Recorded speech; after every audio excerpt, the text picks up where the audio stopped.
All right. Tell me when we're live. Send me some. Well, I'll see the link on your channel, will I? You should.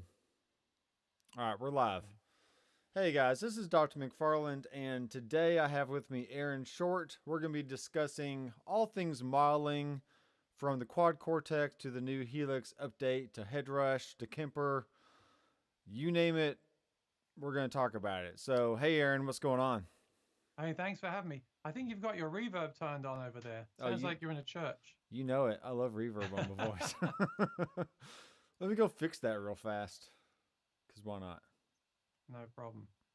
We have a lot to discuss. I've been thinking about this a lot the last few days with all these new products coming out like every day. It's getting crazy. Every single day. Feels like it, right? Yeah. What else will they think of next, you know? Well, I don't know if you know that Kemper just released the powered Kemper cab, and today Helix 3.1 released. And Yeah. it just feels like we're just getting bombarded with these updates and releases lately, which is good. It's good and bad, I guess. We'll talk about that tonight.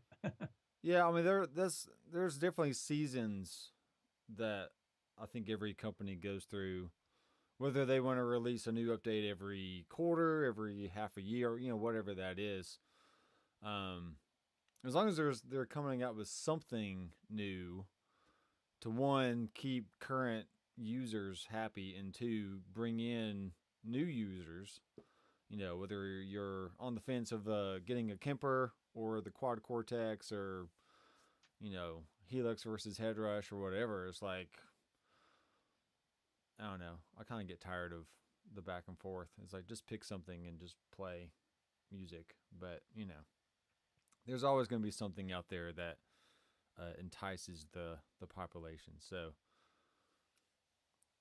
Well, this is the problem, and this is what I want to talk to you about. Like, there's so many options now, and so many of them are good, and so many of them they all have pros and cons, right? There's no perfect product, and there probably will never be. mm-hmm. So this is something we could talk about this evening. Like, how do you choose now? And I myself, and I know other people have like multiple units, and is that good or is that bad? Yeah, That's the question I have lately. I'm definitely trying to keep mine to a relatively small collection. Um, because I've Well, had, let me ask you a question. yeah. If you weren't a YouTuber, if you weren't making videos, would you own the different products that you own, or would you own just one? Are you getting them to make content about, or are you getting them because you want several devices? Right. Um,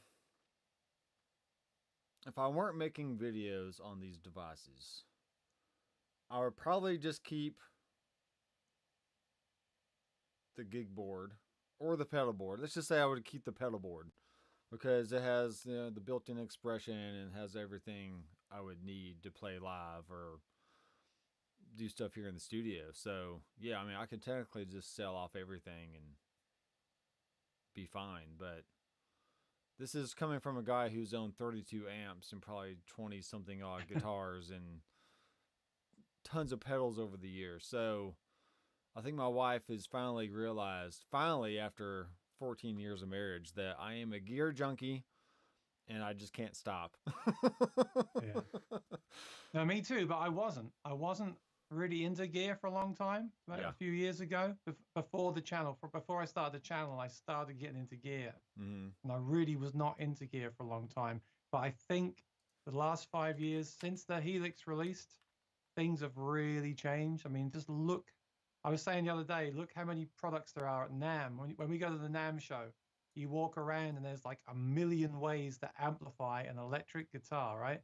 And then Right. there's a few drums over here, a few saxophones over here. But there's just all these like amps and modelers and so many ways to just amplify your electric guitar. How Right. does anyone choose anymore anyway?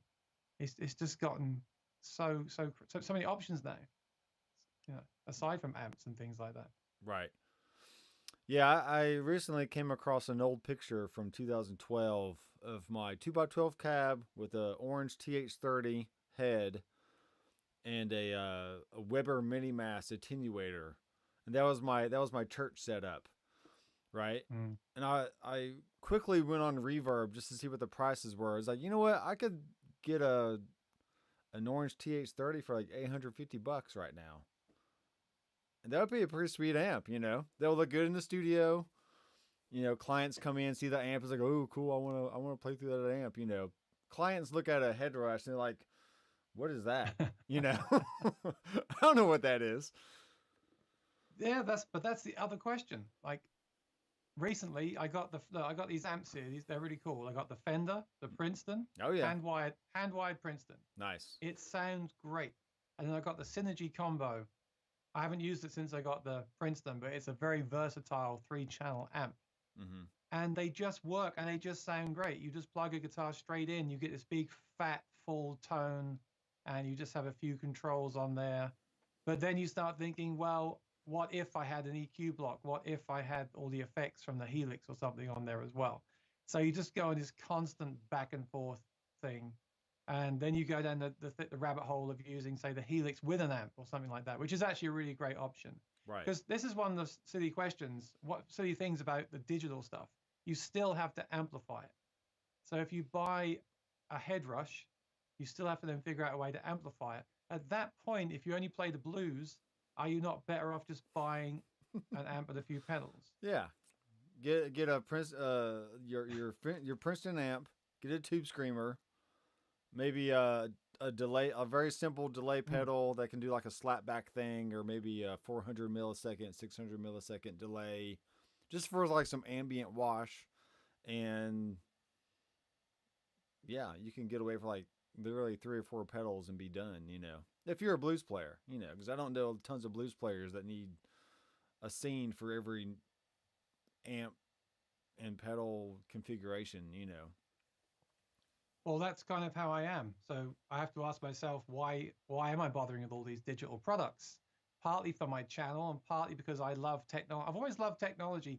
I've always been into technology and music and not really put them together. I've been very old school with the music and yet loved like Apple and iPhones and stuff like that. Yeah. So the modelers kind of bring that together. But, like I said, there's pluses and minuses with all these things as well. So maybe we should talk about that today. But I know you want to talk about the Quad Cortex because I did buy one, and I think there's a lot to be said about a new product that comes on the market, right? Yeah. Oh yeah. So should we start off with that and then sort of deviate from there? Yeah, let's talk about the Quad Cortex just a little bit. So, obviously it has a touchscreen, which is why I kind of wanted to have this conversation with you, because I know what the headrush does. And obviously, we all have touchscreens in our hands all day. We have an iPhone, we have an iPad, maybe an Android tablet.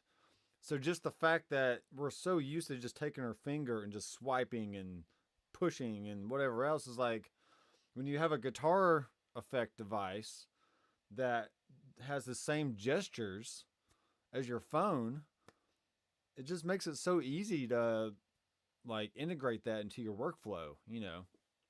You're not pushing knobs and turning knobs and stuff. You're just swiping your finger like you normally do every day on your iPhone. It does, but let's talk about this because the headrush does not have a computer editor.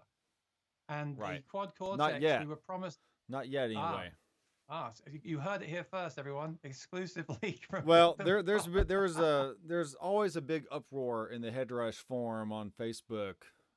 The Facebook page, not the forum itself, but the Facebook page is like, one guy wants an editor, and then 20 guys tell him why he's wrong. But it's still a good idea. It's still a good idea to have an editor, right? Because why not? If you're able to do it, why not have an editor? But well, here's the thing about the touchscreen. So the Quad Cortex was kind of promised a iPhone app, an iPad app, and a desktop app to edit, and I think that's very important because the touchscreen is nice, but I want to know what you think about the touchscreen as well on your headrush, because you still ultimately have to put it on the table and edit the preset. And the best thing with the touchscreen is typing in the name of the preset. Let's face it, that's fantastic. Oh yeah. But that touchscreen on the Quad Cortex, I'll call it the QC for short. The touchscreen on the QC is still not as responsive as like an iPad Pro or something. Okay. So I think I might go out there and say I prefer. Well, I definitely want an iPad or an iPhone app editor because I can then use that on the mic stand while I'm playing. Yeah. I definitely think that's important. You don't want to be bending down. Well, I went live with it when I first got it and did a little live stream on here doing some cover songs. Yeah. And I had to keep bending down to change everything every 5 seconds.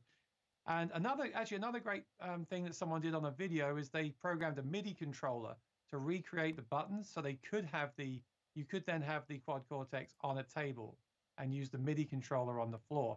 But I think the way forward is like an iPad app or a computer app. I think they're really important. Like when they added that to the Kemper, it made a big difference, I feel. And the Right. Helix definitely does great with that. The Helix editors are so nice to use on the computer. It really is. I think you've got Helix too, right? You've got a Stomp. Yeah, So I got the native plugin, and I have the Stomp and the effects, HX effects. So, and this is the thing, when you're in the studio and you're already by your computer, yeah, it's very convenient.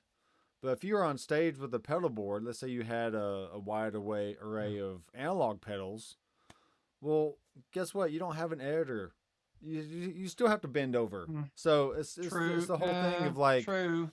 you're gonna have to bend over sometime in your guitar playing history. That should be the tagline for your promo on this video. Yeah, the thing is though, you got to admit, like if you've got your delay, your drive, and your volume pedal, the chances are it's a quick bend down and tweak. The problem with the touch screen is you've got to bend down, you got to click that place, you got to drag that one, you've got to. It's not quite as quick as I think analog is more instant. Some analog pedals you can change with your feet, right?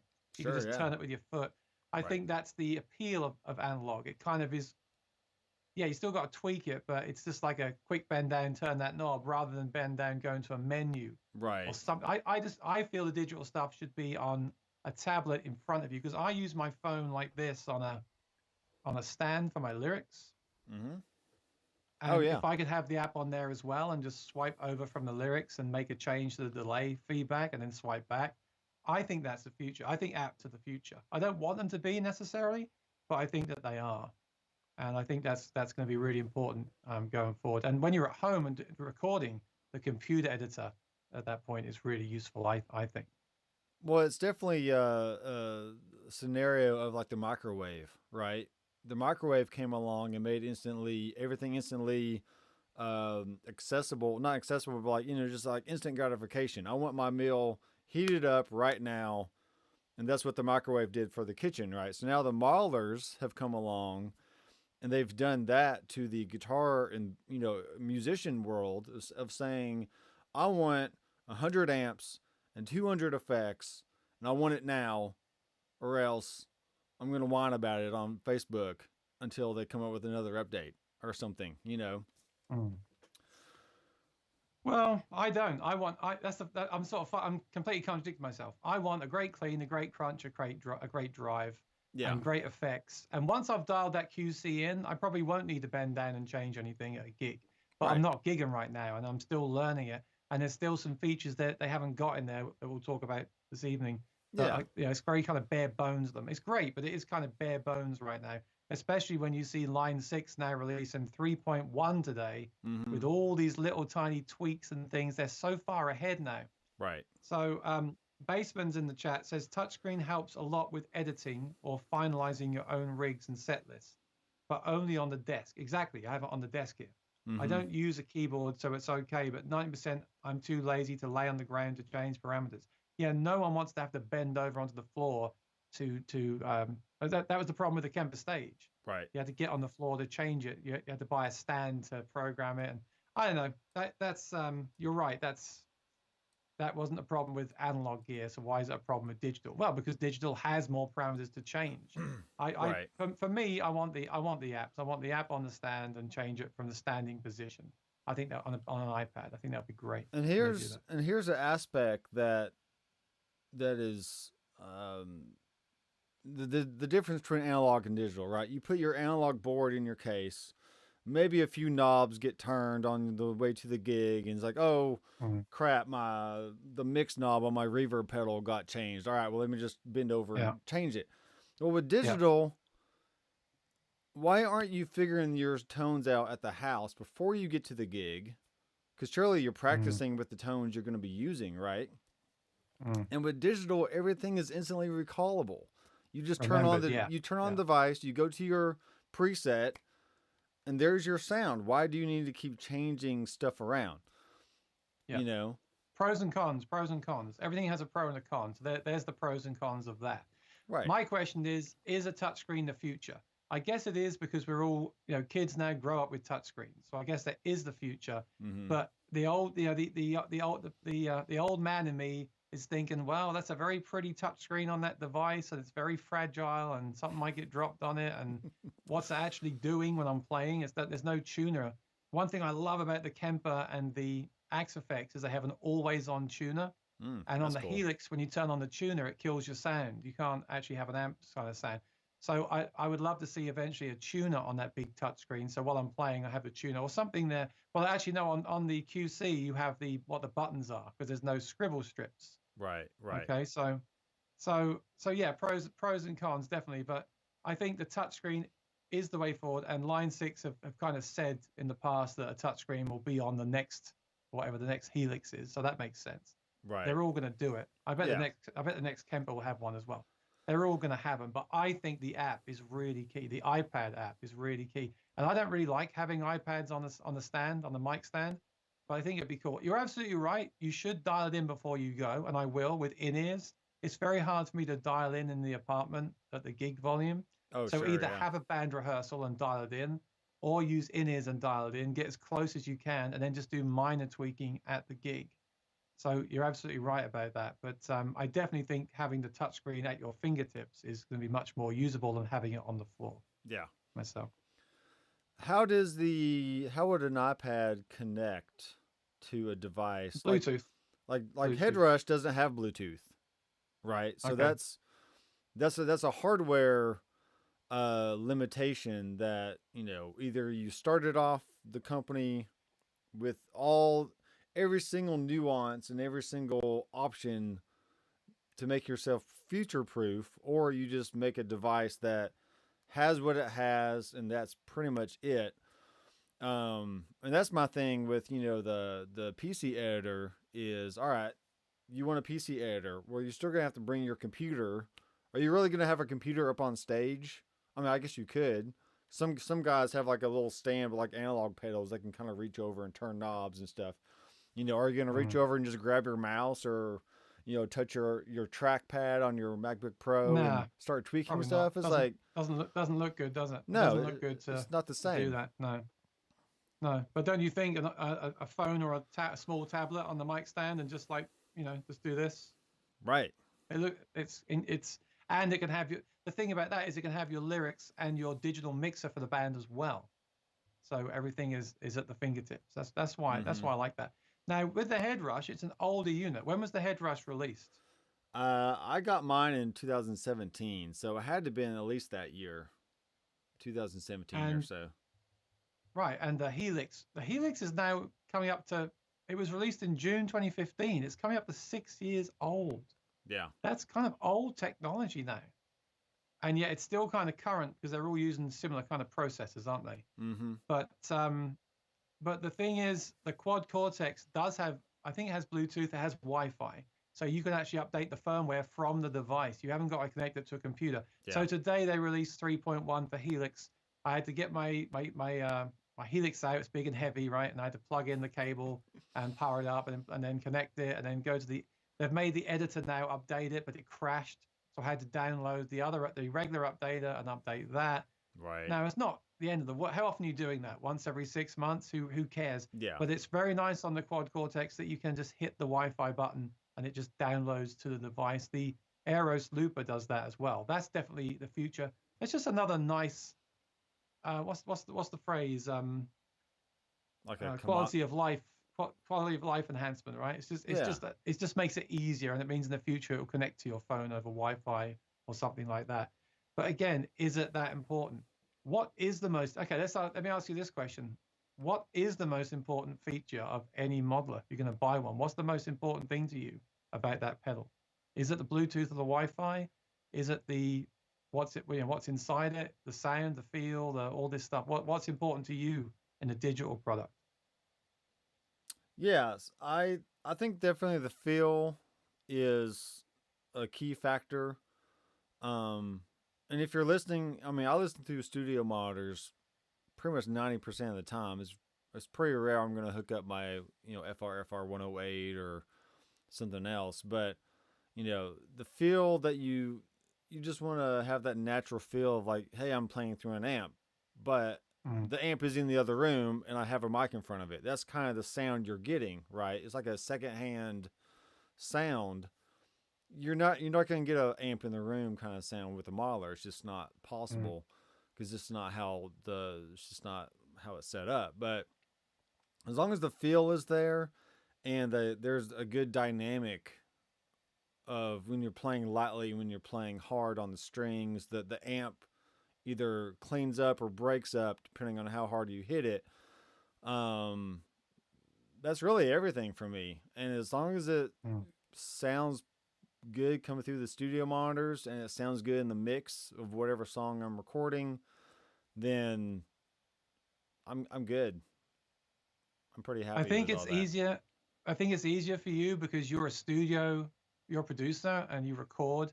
Yeah. See, I never recorded an amp through a microphone. I did it one time when I made my album before I left for America. Mm-hmm. And I never done it. So I really struggled. When I first got like a Helix, I really struggled with it because I was not used to playing through a PA system. I was used to having just like a combo amp next to me. Right. It's, And I it's it's think, almost too immediate sounding. It's too in your face. It's like even if you yeah, had a dry amp with a dry cab, you have to have some kind of reverb, some kind of room reverb in your rig yeah, to just give it like this life sound to it, yeah. You get used to it. You do get used to it. And now I've been playing with, because of the pandemic, I've been playing with these in-ears the last 12 months, and now I love it. Now I probably couldn't go back. I still love the real amp. But the thing is, I bet people learning guitar now, like I bet a 13-year-old getting their QC now, that's what they'll be used to. dude. So that's gonna a lot of this is what you grew up with as well, isn't it? I grew up with amps, so I that's why I struggled for a long time. Yeah, if we had that bot. Yeah, but I've so lately I've kind of gone. That's why I got the combo. I've kind of gone back to amps. So I now have a real amp and a very simple pedal board, Hmm. and I have the loop and I have the digital stuff. Right. And if, I just I wanted to have both, and I wanted to have both as a reference as well. The Yeah. day you give me a digital product that gives me that feeling of that combo amp, even though we can't, even though it's not an amp in the room, I appreciate that. But the day they find a way to recreate that kind of punch and power, I'll be extreme. If they can, maybe they can't. You have to use something like Yeah. a power cab. I'll be very happy. We got some questions in the chat. Hang on. Yeah. We got one Baseman from says hands-free mode on head rush is neat, but could be more intuitive. It's right. on the Helix as well, but I rarely used it because I feel like while I'm playing, maybe because I sing as well, while I'm playing and singing, and then like taking a little break from singing and looking down, I want to change my reverb. To hold the button, to select the reverb, to tap up the percentages, and then exit. I know it doesn't sound that difficult, but it's never something I really wanted to do while I was playing. And it does. I don't know. And I haven't actually played a head rush it's ever. well, you almost had a gig board one time, right? But then it got Mm, that deal went south. So I um must bought one. yeah, it's all right. So hands free mode on a head rush is really easy. But once again, if you get to the gig and you find you really have to change sounds that drastically, then you're probably not preparing properly before the gig. But you can assign the expression pedal to change, different parameters within a rig. So if you really wanted to have like a tube screamer that went from like zero gain to, maybe 50% gain, you could Mm, you could pre-assign that. I mean, sure, you can do that on the fly if you like just hit a moment of inspiration, be like, you know what, I want more gain on my tube screamer, so you can just long press the switch that the tube screamers assigned to, and then use your expression pedal, just add more gain. But to me, I I just think you need to prepare more beforehand to where so that way you're not putting yourself in the situation of, oh, I get to the gig now and everything sounds horrible in my ears. Let me go totally change everything about my rig. It's like you shouldn't be to that point, Oh no, I'm not talking about that. I'm talking about on Helix, you could be playing and think, I just need one more dB on my Yeah, guitar solo. yeah, So exactly. you can hold a button and then you can click on the game block and then you can do +1 Yeah, and then you can save and exit with the pedal edit mode. That's on paper, that's ideal, isn't it? You can do it all with your feet, and that is a very right. useful thing. And I have used it, especially for dialing in at home and stuff. I think they should all have that, but at the heat of the moment on a gig, I haven't really felt like using it that often. That's what I was trying to say. Yeah, But it is a good thing to have. and I'm saying the same kind of thing. It's just, if you like all your pedals or all your effects are assigned to your switches, if you want to quickly Mm, long press the delay and then, use your foot to change the feedback, mm, sure, why not? It's yeah. it's a moment of inspiration. You just go into it real fast, do your change. You can save it if you want to. You can exit back out so it doesn't save Mm, if you don't want it to save. And yeah, I mean, it's definitely a feature that's mm. cool. And I think it is neat, and I think it's still intuitive. I mean, I can do it pretty easy. But I'm not Do gonna you use go. it? Do you use it? I do it while we're setting up, and we're like, I only play out at church, right? So Mm, usually if we're playing through our songs, and I feel like I'm playing, and I don't want to wait till the band stops playing for me to bend down and change something. I'll just quickly long press the switch, go into the parameter I want to change, and then just either do the plus or minus up or down, or just use my foot to get to the range I want, and then I'll save it real fast. And then if I want to tweak it more once the band has stopped playing, then I can do that. But it's just like that moment of like, you know what? I need a little bit more gain on my amp. Let's go ahead and hear what that sounds like where we're still playing so I can hear how the mix is. So yeah, I mean, I do it, but it's just not like, it's not a all the time thing that I have to have in order to, dial in sounds. Because I here, think they should all have it, and it's worth noting the QC does not have that yet, and yeah. the QC doesn't have a lot of things yet. But in the chat, they're saying the quality of sound is the most important, and I do agree. And when Mm-hmm. I got the QC, what I made sure was I plugged it in, I loaded a few amps up, and they sounded great to me, and they do. But then within a day, I started noticing the things that were not there. So we should talk about that, and also firmware updates. Yeah. I feel like lately a lot of products are not rushed out the door, but they have to release them, and they release them. They got to get their money back, right? They got to make their return on their investment. Oh, yeah. And let's talk about the story of the quad Cortex briefly. It's fun. It's really this is like a part of the future now with these digital products. I went to Win a NAMM and they announced it, Oh, yeah. and what they had there was really basic. It was like a prototype version with a few sort of things in there, and the hype was so massive, and you could pre-order it for $200. So my first instinct was the hype is so big, I'll just pre-order it. I can always cancel it. So I pre-ordered it, Sure. and it was supposed to come out in September, and which is already a long time to wait. I mean, if you told me you Yeah. told me as a kid, you'll be pre-ordering guitar pedals for $200 a year before the planes flying overhead. Then we had the Oh, wow. pandemic, so that the September got pushed back to November, got pushed back to January, got pushed back to, well, I just got mine a couple of two, I lied to you and said I had, well, no, I never told you I had one, but whenever you asked me if I had one as like a pre-release, I never told you that I didn't. Right. I was Yeah, just yeah. winding you up. I Anyway, know. I just got mine 2 weeks ago. You like doing That's a that. long time. Yeah, I do that a lot. That's a long time to wait, isn't it? And a lot of money to put down on something that you've Sure. not even really played yet. Isn't that madness? So I thought, okay, as soon as I get it, I'm going to make sure the amps do sound good, and they do, and the capture is very impressive. But what happens after the 2 days of honeymoon? You start to think, well, there is no pedal edit mode. There is no hybrid mode. Like you can't have scenes and Mm. stomps in one. It's Not one yet, or the anyway, other. right? I'm sure they can add it, but. There's no looper. Someone's talking about the looper on Claudia. Hi, Claudia. There's no looper on the quad Cortex yet. Right. So there's so much basic stuff that's not there yet. Now let's talk about firmware. Line 6 have been amazing with firmware. If you look at if you bought one in 2015, what you have now is incredible Oh, compared yeah. to what you bought back in 2015. Right. I know Headrush do a lot of updates. I know Kemper's been out for 10 years and had lots of updates. Yeah. But there have been some products, digital products that I won't mention here, that kind of are really far behind. They've been out for a few years and kind of are desperate for firmware updates. So my only fear is you spend $1,700 on a quad Cortex. What if they don't? How do we know they're going to add and when they're going to add these things? So what are your thoughts on firmware? Like, should you buy a device today, missing a load of stuff, hoping they're going to add, oh, they'll add it in the future. It's fine. This is a great example, right? So this is the Boss MS3, and this is a really great pedal.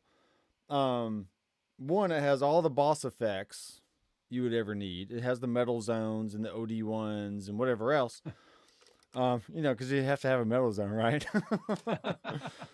And but I mean, to my knowledge, there are 0 updates for this thing. You literally just buy it. You buy it as is, and you get what you get. The loops on here. That's how Boss are. You can add, they release a product and they don't really do firmware, do they? Right. Not like the other guy. Yeah, so you can add 3 pedals into loops right here, but the loops can't be switched around. They're kind of like hardwired in place. So you can move like the effects, in the mod 1. You can move those around, but like the 3 loops, you can't change the order of those, which is fine. You just have to learn the limitations and then just go with it, But this is a great example of like you buy it once. You're not going to get any updates. Now, it'd be cool if they had updates. I mean, it'd be cool if they add some more reverbs or some spacey stuff or I don't know, whatever. But it happened. So, well, we know Boss are like that, but is that good or bad? Like, I think Boss now are expected to provide updates because everyone else does. I think people are starting to get frustrated that they don't. I think Boss might have to start doing that in the future. Well, I think brand new the MS3 is $399, something like that. I mean, it's not very expensive at all. So I think what you get all the Boss effects that they've ever released, pretty much. I mean, even the HX effects. That's the only reason why I keep a HX effects around, because I started with the DL4, and then I went to the M9. I went to the M13. I had the M5. Then when I saw the HX effects, and I was about to put together my huge pedal board with all my pedals and cables and power supplies, I was like, I couldn't finish that project because the HX effects was like literally a no-brainer. You get every effect Line 6 ever released and will ever release, and you keep getting more updates, and you can buy these used for like $400, $450 on Facebook Marketplace.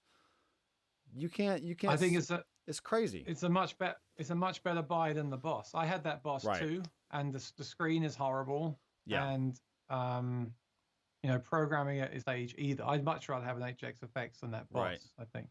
And you can. This does have an editor on it though. You can plug it into your computer, and you have the Boss editor right there. You can switch things around, but even then, you have to learn how the editor works. Yeah.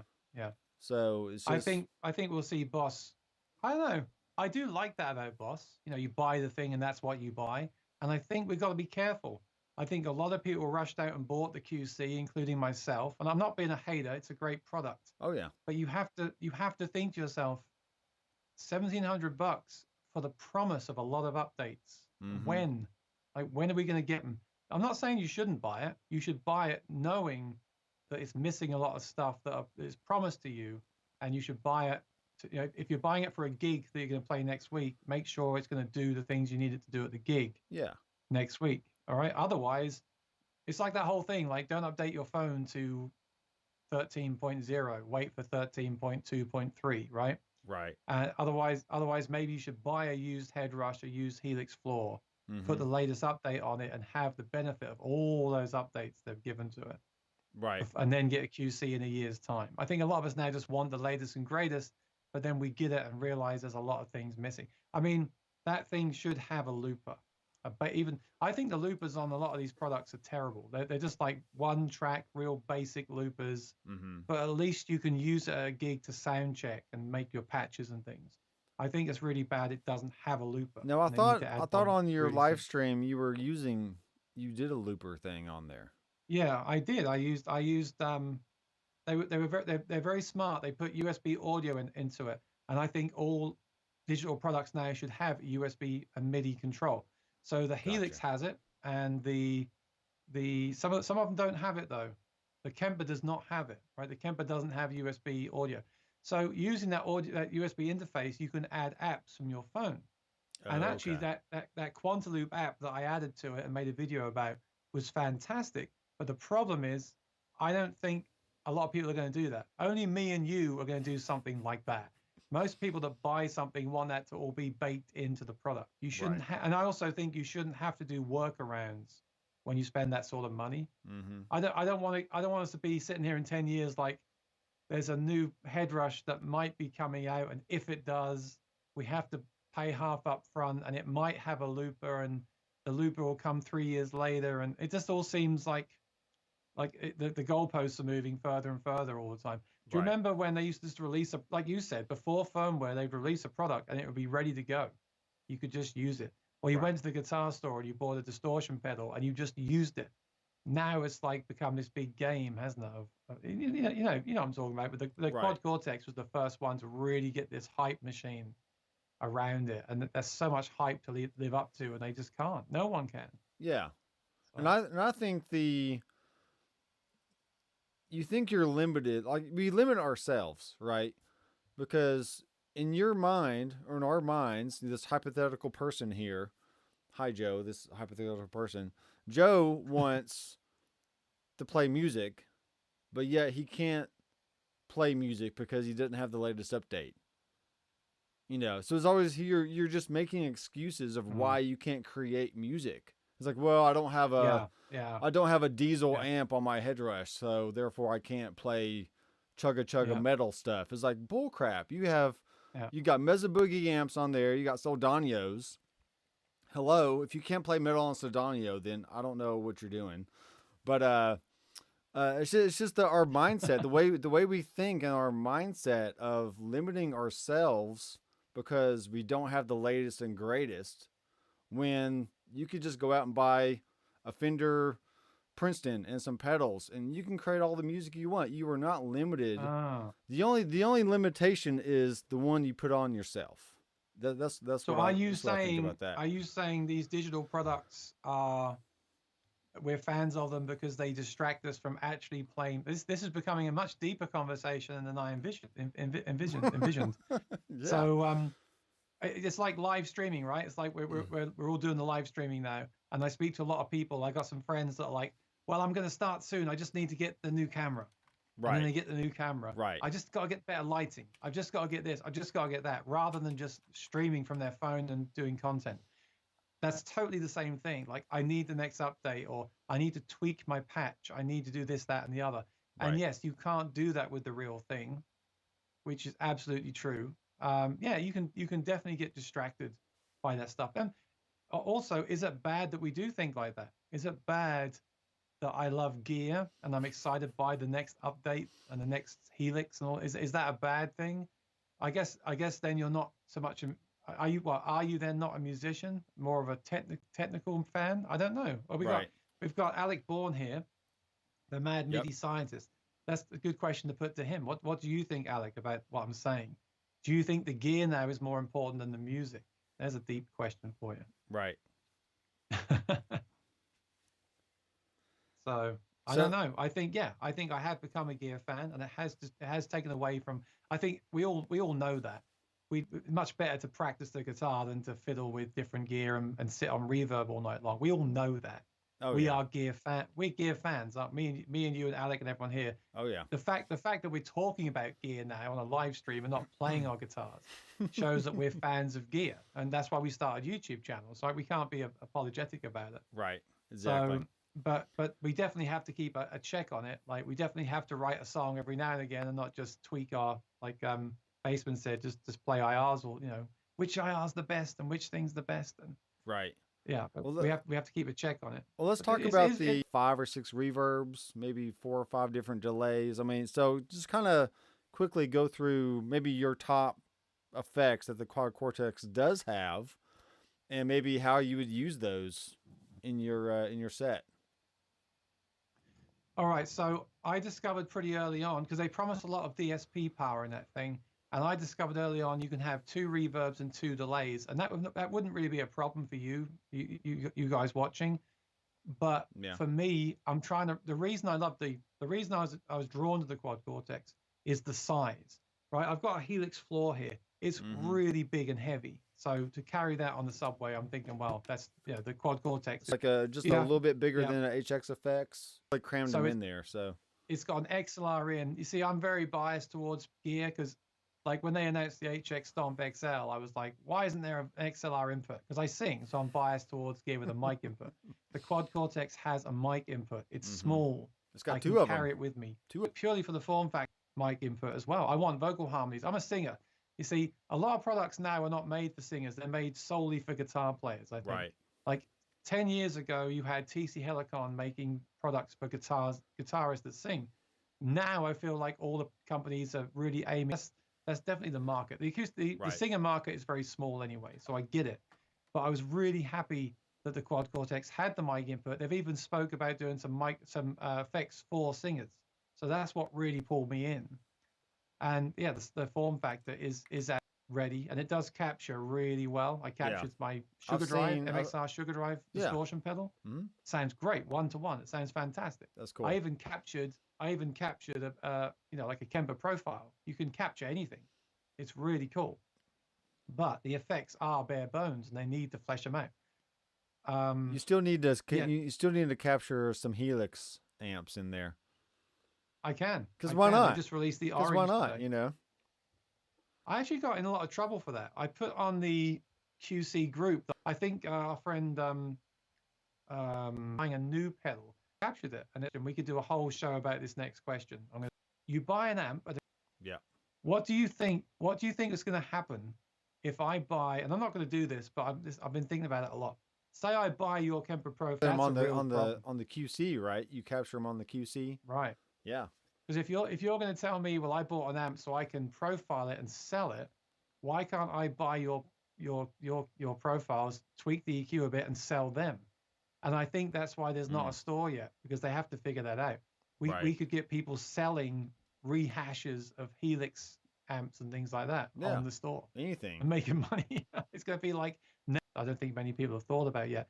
But yeah, it is cool. It's cool. If you've got an FM3 and you love the clean sound, then just capture it. Why not? It's a really great thing. Not always, but I think one of them lacked a bit of high end, but you can just add that back in. But I think most things I did are kind of 1-to-1. Really impressive anyway for like the first firmware. And don't forget, the Kemper does profiling, the QC does capturing, the Axe effects. Right. Even some of the cheaper ones, the $300 Moore ones, and that some of them do it too.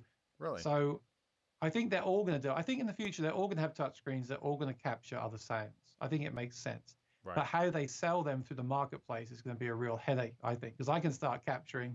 I can capture. They just released an orange amp today on the Helix. I could capture that and sell it to people. Yeah, I've got an orange amp. I made some captures. No one would ever know. Wim's World. Yep.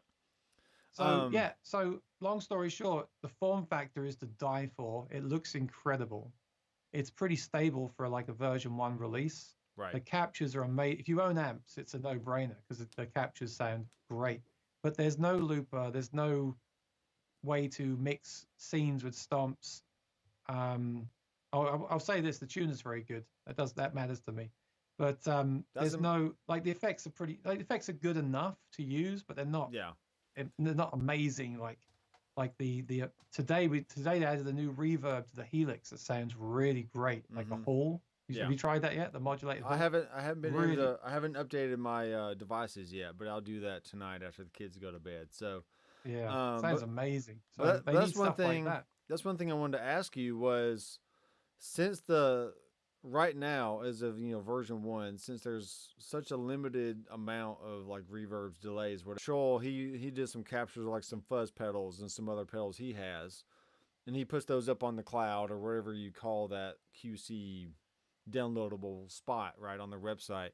On the app, yeah. Yeah, on the app is like, why would QC really need to like release more set and add it to your device, and now you've got 100 reverbs when you only start out with 5? Or No, you can't. No, that's the thing. The capture only captures drives and EQ out. It only captures. It doesn't capture time based. okay, It doesn't capture time-based stuff, yeah. delays or oh, if it did, it'd be a different story. Yeah, game So over. this is You can do oh yeah, anything at this that is point. the app. The problem with the app is it's not organized very well. You can't see it, but it's not organized very well. Like very bare bones. So you could sit there and again tweak even more. Just go audition patch after patch after patch and not really get anywhere. That's Right. not good either. They need to add a rating system. They probably need to add a store. I don't personally want to be buying loads of stuff that I've already spent, $1,700, but maybe they do need to add a store, and they Right. need 6 years to do it. Neural now have to catch up, but are they going to be able to?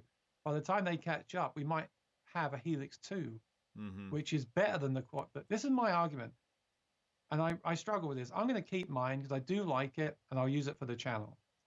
But I've got a bad feeling that in 12 months, there's going to be a new Helix that has all the stuff they have now and the capture, and it's just going to wipe the quad cortex off the bar behind them. For a company, like you got Pro Tools versus Reaper versus Logic versus Oh yeah, Ableton versus Studio One. It's like the yeah, companies that have the most money wins, yeah, right?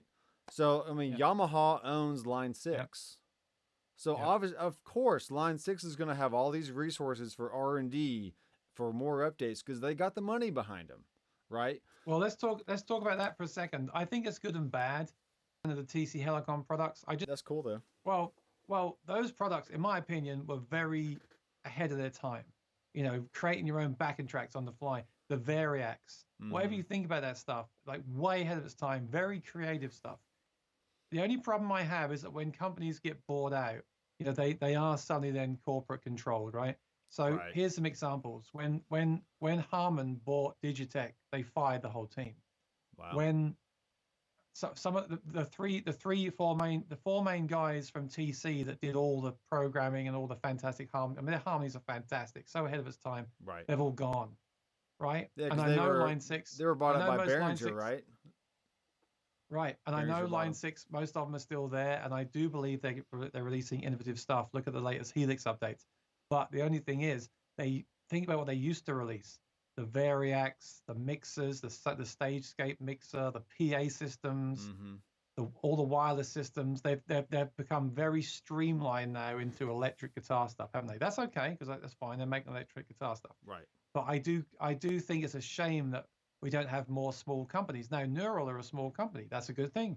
So where they lack in resources, they retain their infinite resources. And if all Line 6 are the graphics, so if they kind Right. of shrink it and put their IO in it and basically copy them, but keep the scribble strips, which I like with the text on them, Yeah. if they rush out and buy one, I think what people on Facebook right now are sad that they can't get their quad Cortex. I don't think you should worry about it. I think it's a good thing if you have to wait another 6 months. And I'll be completely blunt with you. I haven't touched mine the last few days anyway. And that's not because it's a bad product. Right. I think it's fantastic. I think it's in the Helix today with the latest update. I'm really enjoying it because it's got all that stuff in it. It's got the looper. It's got millions of effects and like stuff. I think it's a real problem, and no one's really talking about it. Yeah. And we're basically putting all our faith into Neural to give us those firmware updates. Well, when?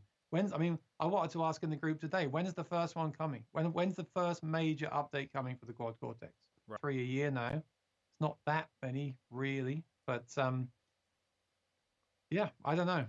I just think I think it's not a bad idea to buy a Helix right now and put the latest firmware update on it, a used one, Right. and just live with that until we see what happens. Mm-hmm. It's all so new. So is there going to be a new Kemper in the summer? Right. And then we haven't even spoke about apps. Like some of the apps on the iPad sound really good too. The THU app sounds really good. Right. So there's so many options. There's so many options, right? I just don't know. That's my feeling. That's my honest feelings right now about all the stuff. I downloaded a demo version of like a STL tones, like amp modeling app kind of thing. Because the session I was mixing had all DI'd guitars. It's like, well, this is dumb. I need some kind of amp sound on these. So I just found a quick demo something online, and the amps I were using were great. I mean, man, they sound really good. If I was just a studio musician and needed one native app on my computer I could play through with zero latency, that would be it. I mean, it just sounds so good. Or even you could pick the Helix native plugin or whatever else. But like you said, there's so many great apps that you can download, like the bias effects stuff, which I've never, obviously the YouTube audio quality options there. One thing I wanted to ask you about, Aaron, on the Quad Cortex was, I know there's a lot of switches close together. Like if you're standing up with your big fat honking acoustic guitar, can barely see your feet anyway, right? And then you're trying to hit the right foot. It's like, is it? You say the head rush is not intuitive for hands-free mode. Is it or something? The switch toppers are going to make them even closer together, right? And that's the thing. We started the show off saying that there's pros and cons, right? Mm-hmm. Well, the pro is it's small and you can carry it on your backpack. Right. The con is once you put it on the floor and start playing, it's smaller. I was playing the Helix floor today for the first time in a few months, and I was like, wow, it's nice having the switches further apart. It's nice having the screens on them. Plays a trade-off. There is always a little bit on YouTube. I'm getting 27% CPU and 30 frames per second. I'm still doing pretty good on my end. So okay, I think it's still there. Yeah. But here's one more thing I wanted to put to you. I've been running native, and kudos to Line 6 for giving us native. The other ones don't do it, and I think I know why, because they'll sell less hardware if we use our laptops. Right. I also MIDI controller. It would be incredible. Mm-hmm. But I wonder, here's another, these are just things I think about. Instead of buying a $1,700 QC, should someone buy a laptop and an interface and a MIDI controller, which is a bit more money maybe, like an Apple one, a bit more money. But then it does native on the Apple laptops, can run as many pitch blocks as you want pretty much, within reason. But on a Helix, you can run one pitch block. On native, you can run 10 top gigs. I want a pedal. When I'm using the QC, it kind of feels like I'm using a laptop. So I wonder if the future for a lot of professional musicians is actually like doing gigs, is actually to get on these new thin M1 MacBook Pros with no fan, very fast, and run native in there and have as many fancy blocks running as you want with other plugins as well, maybe from other companies, other plugins running, and use these fantastic. I love the Morningstar stuff, all those MIDI controllers with the labels on them. I think that's the future. I think the real future, when you they wouldn't make the same money, even though there's no distribution involved. They wouldn't make as much money. That's the problem with the app thing. Yeah. But I think a lot of people should try. I want to make a video about this. I want to just put native on a laptop, use like my just something like this would do. And even the quad connect USB to the computer, B cable to the computer, and use the. So what would you do? You would connect this to the MacBook Pro. Mm-hmm. You would then have a mic input, which is fantastic. You'd also have another guitar input. And then you would have stereo output to your PA. This is just a cheap one. So laptop, it wouldn't matter if someone spilled a beer on it because it's a Morningstar. It's not, it's $300 versus $1,700. That Morningstar's got 8 switches in a tiny form factor, and you can have as many, it does banks and everything else as well. Mm-hmm. And then on the laptop, your Helix native can run as many plugins. I don't know why more people don't do it. And it's something that I want to really look into doing. I think for me, it'd be a real, and especially if your laptop also does your mixer as well. Like these digital mixers now, right, are on the laptops. I think that's a better investment in your money right now than the Quad Cortex. I'm old school too. Oh yeah. But I think people should. I think the future is in the iPads. I don't think it's in the MacBook Pros. I think it's in the iPads. But I don't think they're going to release these apps as iPad apps because they won't make the money, and Apple will take 30%. So I think the future is in the laptops. And even on that laptop, you could run the neural plugins on there. So you could run Helix native neural plugins. I don't know why more people aren't doing that. Well, I think it's because they don't want to take a laptop to the gig. That doesn't feel rock and roll. But it's a much better investment in your money than the Quad Cortex is today with all those missing features. And people should consider, you could use I don't really like a pedal, all the profiling of the Kemper, all the effects of the Helix and the Fractal in one box, but it's just never going to happen. So maybe So that's definitely worth considering. And then you've got a backup as well. So maybe Yeah. that's something worth. I think I've got an HX stomp and I've got a QC. I should probably connect them together, right, and use them together like that. And would you use the HX effects like the MIDI for as like the extra MIDI switches to like do certain things on the QC, or is that something you Well, would you do? could, yeah, you could. Yeah, I think the MIDI and the USB audio is really important, and the Kemper doesn't really do either. I think the next one needs to do that. Yeah. QC did put that in, but the Helix does it really well, doesn't it? I Yeah. just ordered one of those. Did you ever try the Air Step from Xtone? Mm-mm. That's a really cool looking pedal. I just ordered one of them because it's rechargeable, so you just and it lasts 300 hours, Oh and it wow. does like the Helix. It does MIDI and the keyboard commands, but it also does amp switching as well. So it's basically like the Helix, but in a small kind of pedal, and for streaming or for an amp or for anything around the house. Right. See, I think the MIDI stuff like that is really important for the future. But yes, I really want a company. I personally want a company to make one product that does everything, right? I feel the problem with something like a QC, I feel like they're starting from the beginning again. Like Line 6 have had 6 years now on the Helix to get it to where it is, and then QC are now kind of starting now. So I just think they've got a lot. I mean, good luck to them. I just think they've got a lot of work to do.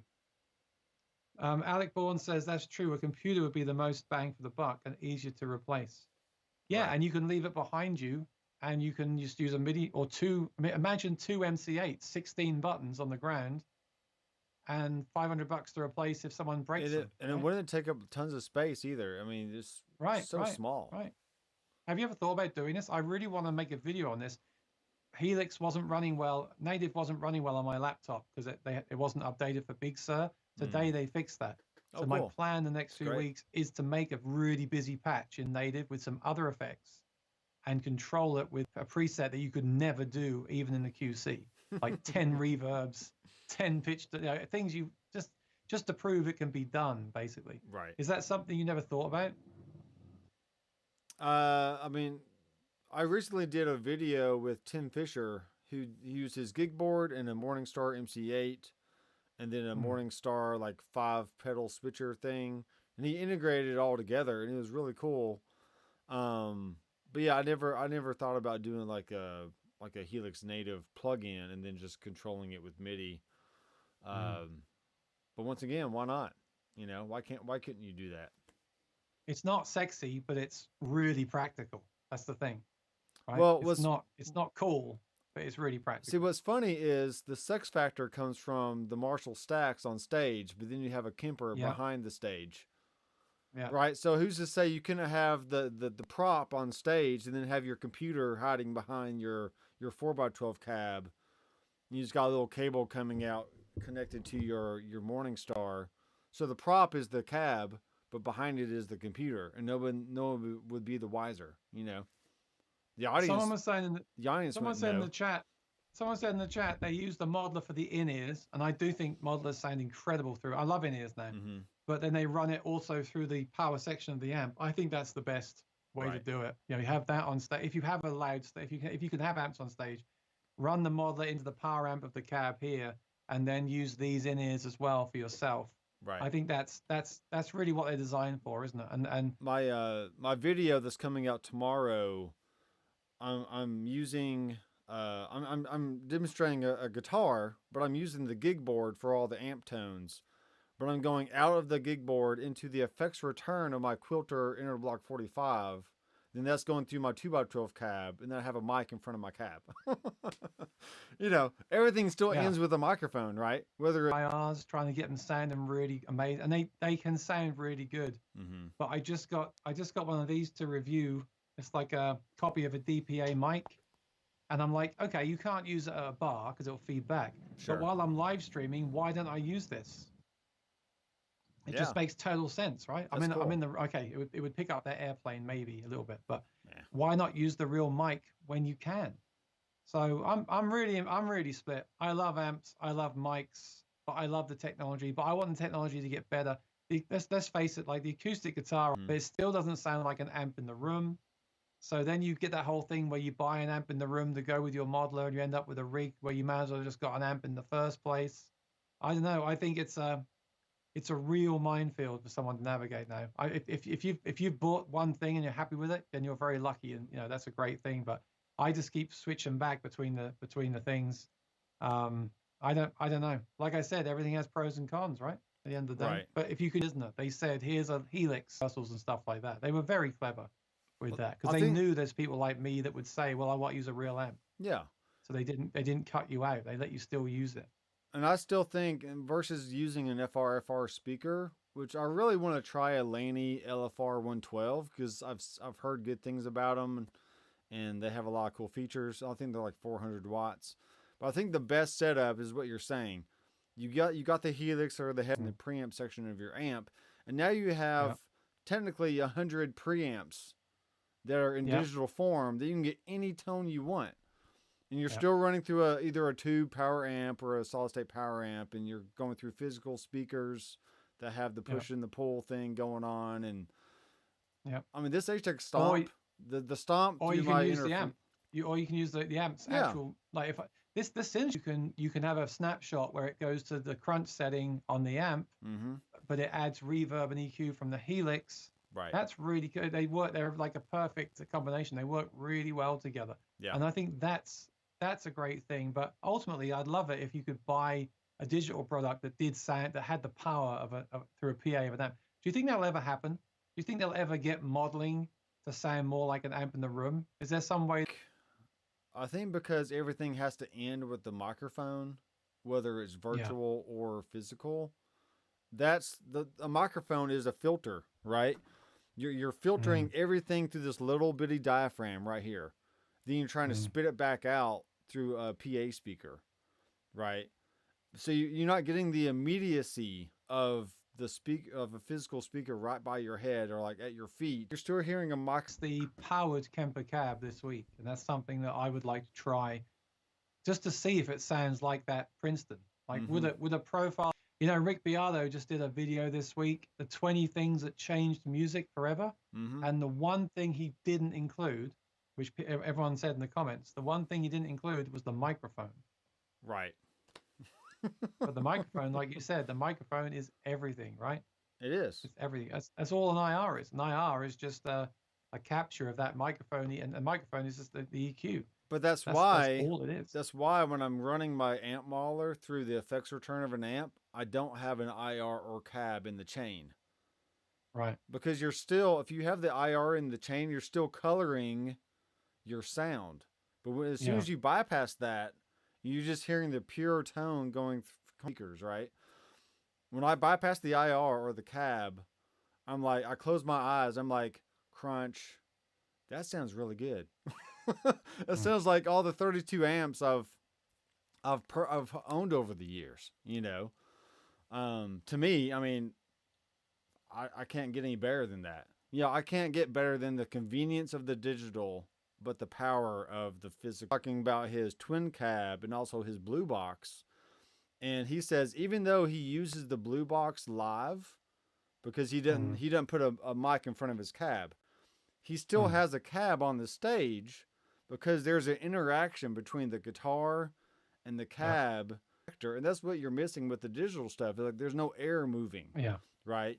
You can try it's undeniable. I never forget, I went to a rehearsal room after playing the Helix for a long time, and I just plugged my guitar straight. I think I was using a solid state power amp and a cab, and it sounded better than through the PA.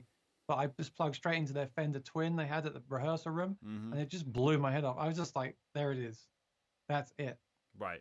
That is what I want. But the problem is that is £80, 2 speakers. It's physics, isn't it? It's a huge, heavy tube amp. It's incredible. But even this little Princeton, the little Princeton here is amazing, but you can't turn it up past 3 or it breaks up. So that's not practical for a gig either. But there's just something about putting that on 3 in this room and just hitting a chord, and you just get that power that you just can never get from anything that's digital. But the digital stuff does sound, it really excels in in-ears. The digital stuff in in-ears can be amazing. Like to have the stereo and the effects and everything and the amp. I love doing that. I think anyone that's got a modeler should buy these. These are like $60. These KS, what are they called? Custom. It's crazy. Yeah, like I said, pros and cons to everything. But the digital stuff is getting better. The QC, the captures sound just like the microphone, which is really impressive. Mm-hmm. It's the sound as well. Right. So I shall there is 15, and they just keep releasing iterations of it. Like you had the Helix floor, then the Helix rack, then the Helix LT, then the HX effects, then the Stomp, then the Pod Go, then the Stomp XL. Mm-hmm. One thing that's okay, but I'm wondering when we're going to see the next one and what they're going to do to the next one. And I really hope a part of the next one is that they use the Digitech team to do more like Trio Plus harmony types. I want them to go more down that route. You know, no matter how good your modeling pedal is, there's nothing like if you load a backing track or something and play over that, it's so much better, I think. Right.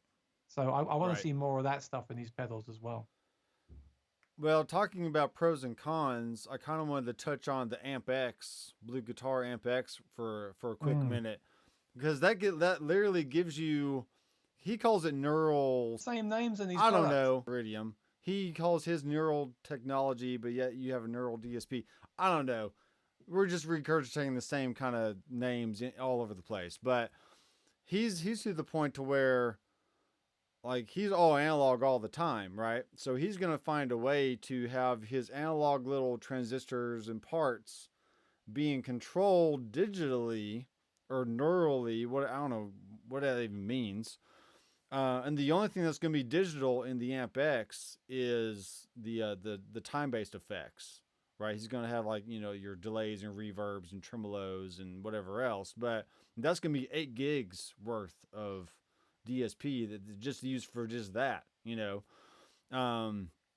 But it's only going to have 6 switches, and I've emailed back and forth with him trying to figure out, like, all right, what are we going to do with these switches, and, you know, just trying to give my input on this, like I'm anybody, you know. But I think he enjoys my input, but it's not going to have a looper because I don't think Thomas really does looping stuff live. So that's probably going to be out of the question. It's not going to back. It's like, all right, I would get it in a voice processor and a, you know, is that going to be something that you would even be interested in, or does it even matter at this point, you know? You know, it's funny. I started a series today called Retro Gear because I got one of those AG Stomp pedals from Yamaha. It's 20 years old, and it's got some stuff in there that the new pedals don't have. I feel like it was infinitely better than a laptop, right? The Q, same with I always thought the voice. It's got a 3-track loop, small. It was so ahead of its time. It's amazing for me. It's like the best still, and it's been sort of 8-9 years. No one makes anything like that because people are now targeting electric shredders. I get it. And that's what Thomas is doing. He's targeting electric players that want that holy grail analog thing. Right. My only, and I had this, I got the scoop on this at NAMM. I chatted with him about this, and I like Thomas. I always speak to Thomas at NAMM. I like him a lot. Oh yeah, he's great. And I like that he's like the Digitex, the TC Helicons. He's his own person. He makes what he wants to make, and I think that's fantastic. My only fear, and I've been very honest tonight, I'm just talking off the cuff. Sure. My only fear for Thomas is that he doesn't have Yamaha behind him. This is all new to him, and it's a very crowded market. I wish he was here actually to address this.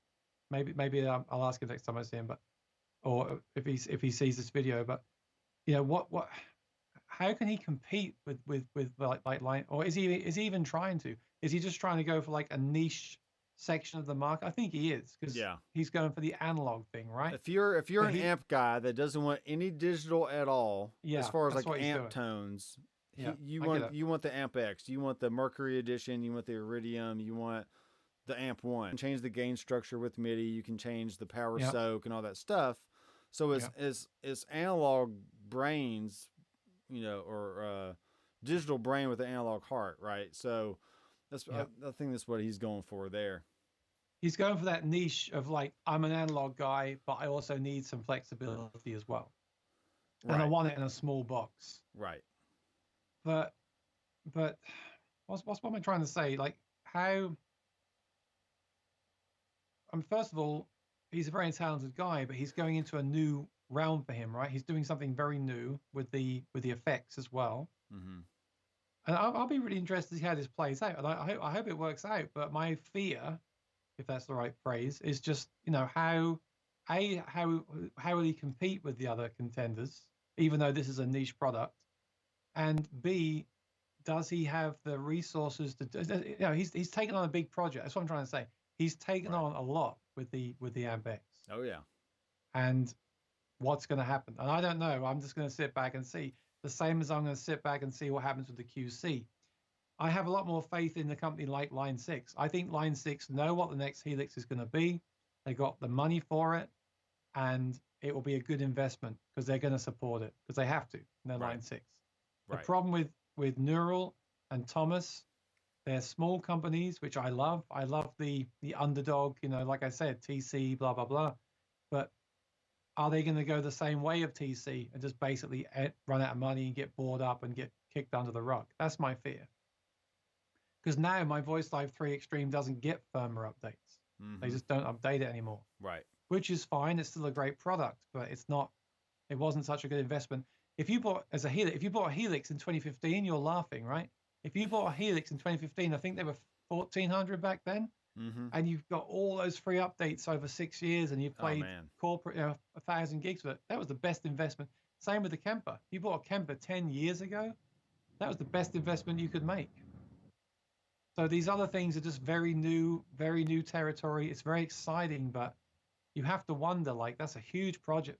I keep saying there's a huge project that Thomas has taken on, and all the best to him. I think is great, but that's my hat comes off to him. And I can't wait to see what happens with it, because that's a huge project to release something that's analog and digital and has a store, and and the market is so competitive. Like, there's so much. Like I said, you walk around NAMM, and what do you see? A million ways to amplify an electric guitar. It's just crazy. Right. So what do you think? What do you think the future is for Headrush and Thomas? Who do you think is going to be like the main player in this kind of market in the next kind of 12 months? What do you think is going to happen? Just do like It's so hard to imagine. Like, think of it like you have your baby, then grows into a toddler, then grows into a kid, and then grows into a teenager, then an adult. Then it's time finally they move out, right? So it's like, right now we have the Headrush is like this baby company. It's like, stinking 5-year-old. It's like in pre-K right now, right? But eventually you got maybe they'll come out with, it's like you have an iPad on your stand, but then that connects to your controller via Wi-Fi or Bluetooth at your feet. So you can either change things with your foot, or you can just reach over and be like, I'm trying to find my camera. Like, just really fast, whatever you want. And that's something they would have to make a new child, because you can't do that with the current Headrush stuff. It doesn't have Bluetooth. It doesn't have Wi-Fi. Just doesn't have that kind of connectivity, They can do a PC editor. It's just a matter of, do they want to do that or not? And if they do, how soon are they going to get it out? Is it going to be at the end of the year? Is it going to be not till next year? Or people are just going to keep screaming about, I want a PC editor, or else I'm going to go to Helix? I was like, well, Helix already has PC editors, and they already have USB over MIDI. So if you want those features, then just get a Helix. I was thinking today, though, this will sound very very ungrateful of me, but you load up the HX editor.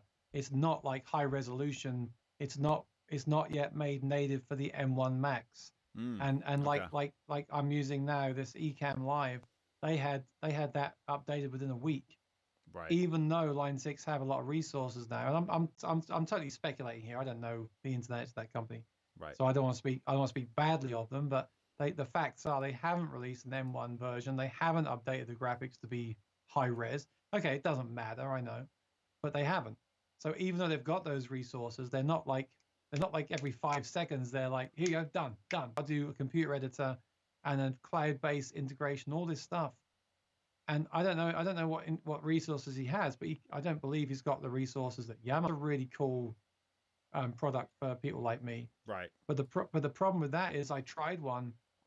I mean, first of all, it's huge and heavy, It is and big. although Yes. they were current, I got one on that deal that Guitar Center had. They were blowing them out really cheap, Yeah. and I got one. And they released the beta of the new firmware, and I bought. See, this is exactly what happened. This is exactly what happened. I bought it cheap, knowing the new firmware was coming, and I basically bought it to run that new firmware. And then the day it took them months, and they finally released the final version of the new firmware, and I didn't like it. I was like, it's still not there, so I sold it. That is exactly my fear. You have to get the firmware right, and you just can't take months and months and then give something that's still not quite. You've got to do great firmware. It's all about firmware now, and that's Oh yeah. So who cares about your hardware? I've got better hardware than you on here. I'll just use this. But you need to give firmware pedals nothing, absolutely nothing. But they do 3-track looping, they do harmonies, they do loop imports on an SD card, and yet you get something like the Headrush looper board, which is really state of the art. And I didn't like the harmonies, I didn't like the effects as much as the TC, so I sold it. Right. I want someone like the guys at TC Helicon to make an app for a MacBook Pro. That's what I really want. So you get the power of the MacBook Pro with the talent of those guys and their creativity and their firmware.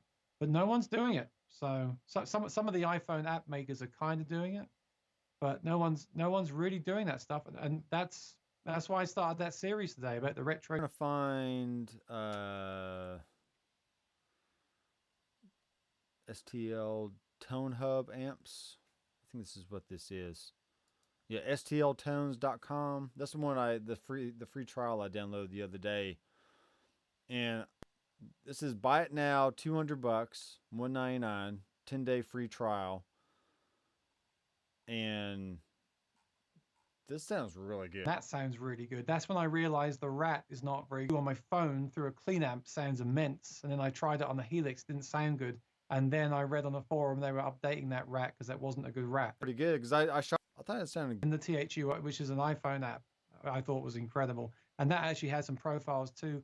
That's really underrated. Again, people don't want to run apps from it. People don't think that apps on their phone and the MIDI controller is a viable option for a gig. And the reality is that THU app and the MIDI controller is probably better for 99% of people than all these current pedals are. Right.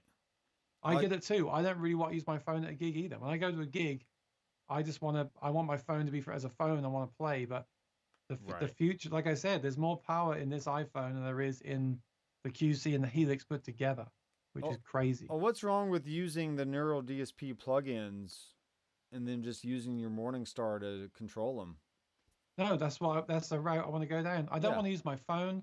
I've had some of the iOS apps crash as well, but I feel like the laptops are more stable. Right. So my plan is to connect the Focusrite to the laptop and run native and some other things through that. And I think that's going to be, I'm seriously considering that, because I've also got a wireless mixer that I got to use for band gigs, and I could also control that from the laptop as well. That's cool. Makes total sense, doesn't it? Yeah, really. Total sense. It really does. Yeah, I'd be more game to download some Neural DSP plugins, especially with they just released that Soldano plugin. Soldano, yeah. I mean, if I have a metal band, if I'm producing a hard rock metal band in the studio, I'm like, all right, guys, come on in, just bring your guitars. We're gonna plug straight into the line input or the high Z input on my interface. We're just going to run through these plugins. We'll save whatever presets we need to get back to overdubbing if we need to come back in another day and overdub a rhythm part or something. And you get that that's not cool. You can't deny the power of the laptop. And you should try this. Just try this. Take your HX Stomp and load a pitch block. You get one, right? Yeah. And then you get nothing else. Then take native, even on an old computer, and load a pitch block. You can load like 20 of them. Yeah. So that's a huge selling point. And even the next Helix won't have that kind of power. It can't. So I wish and you could just build your own patch with all of. That'd be amazing, wouldn't it? That'd be the dream.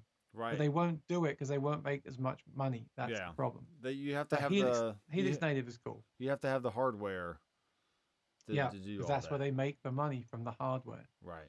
Another thing you could do is you could load native but control it from the Helix floor.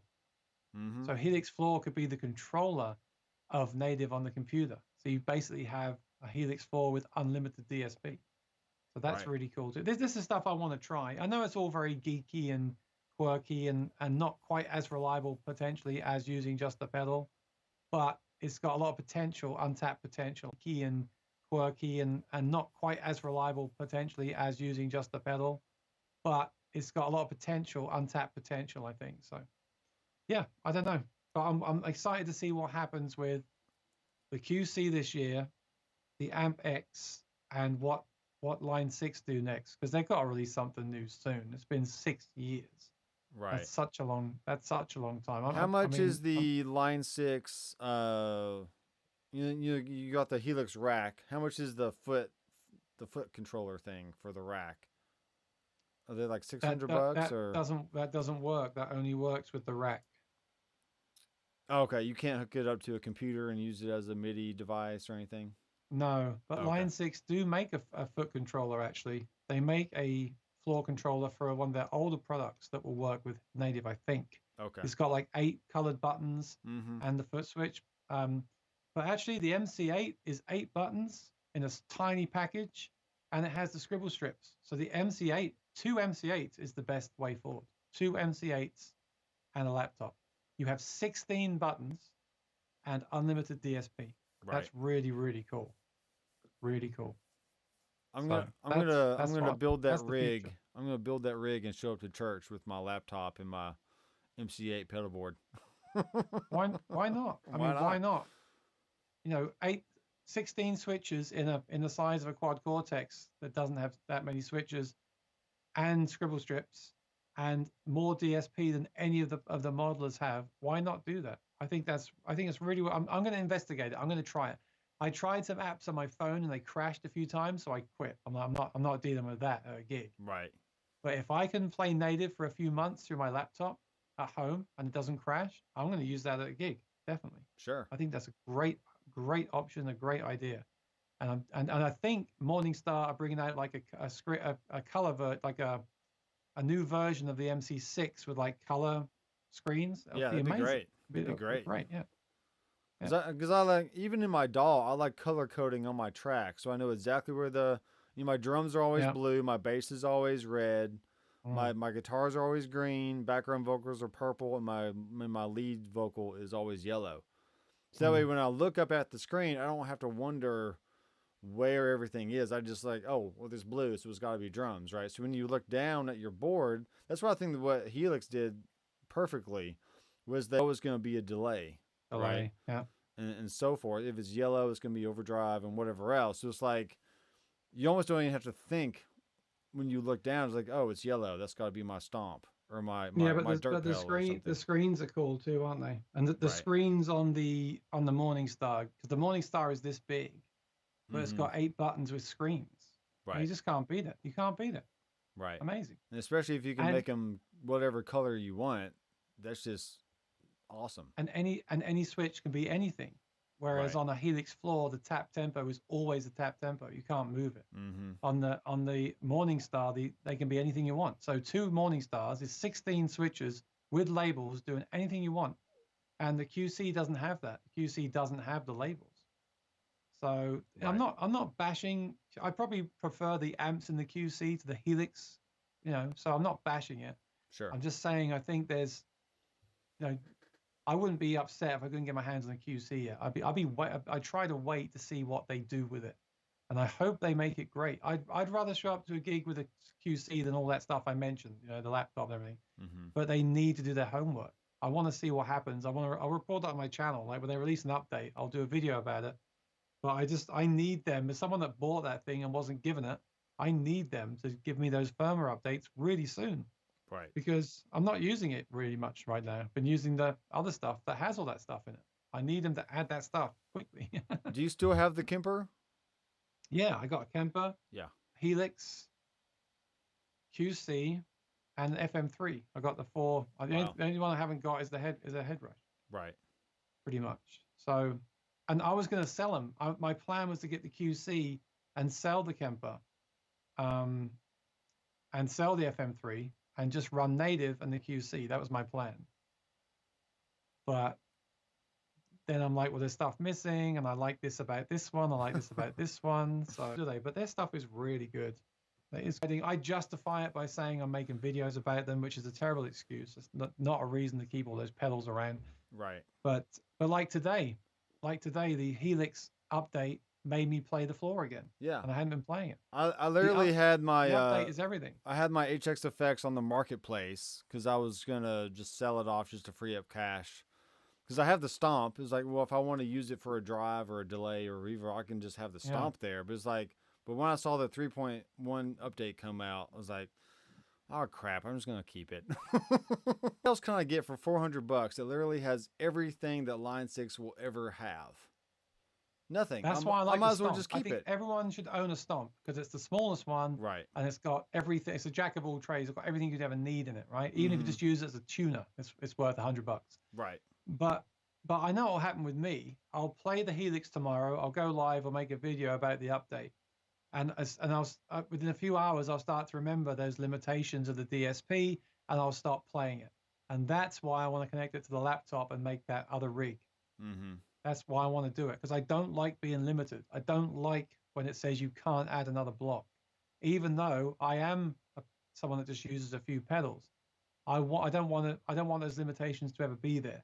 So that's probably what I'll do. I don't know the answer. I think the frustrating thing is we're taking a step forward and 2 steps back. The QC is amazing, but it's not as there's so many features that are missing. It's not like when a new modeler comes out, it beats the other ones. You know, it does something cool, but it misses a lot of stuff the others have had time to get. Right. And I think this is the problem for consumers now. What do you buy? Because I think that's really tough for people to know what to do. I don't know the answer. I haven't got one that does everything I like. They all do different things great, and it's really frustrating. I know there'll never be a perfect product, but I want someone to make something that does 90% of what I want to do. I really hope that'll be the next Line 6 device. If Line 6 can take the firmware they have now and stick it in a new form factor with some new fancy processing and features, that could be really cool. I really hope the next one has the vocal stuff, the TC type stuff in it. Right. That would make me very happy. That would make me just forget all the rest of them. Because again, I know what I need. I'm a singer. I need that singing stuff. As a guitarist, that stuff doesn't matter. Yeah. So I really can't imagine, like, as far as headrush goes, I mean, you know me, I'm a headrush guy. I have like 150 videos on the headrush alone on my channel, right? So, and it's always growing. I honestly, I don't really need Bluetooth. I don't really care about Wi-Fi. I mean, for me to update a headrush, I just plug it into the computer, push a few buttons, and it's good. If they were to make a new headrush, I mean, I don't really know if I would buy it. Why? Because you're happy with what you have, or because you want something else? I'm perfectly happy with what I have. The head, to me, more pedals and this and that. And I shot out the K drive versus the Tumnus yesterday. I released that video. Like, well, it definitely doesn't sound like a Tumnus, but does the Tumnus sound like the original Klon? You know? And I was basing all of that off of the Andertons TV Klon shootout that they did, where they basically blindfolded the guitar player, and well, not literally. Oh yeah, I saw that. You know, he was sitting behind a big cab, so he couldn't see what they all sounded what they were doing, and he picked the Tumnus, the freaking Tumnus, over the real thing. The real thing. Yeah. It's like, dude. You know. No, we have to say though, part of music is the psychological visual thing, isn't it? Right. Exactly.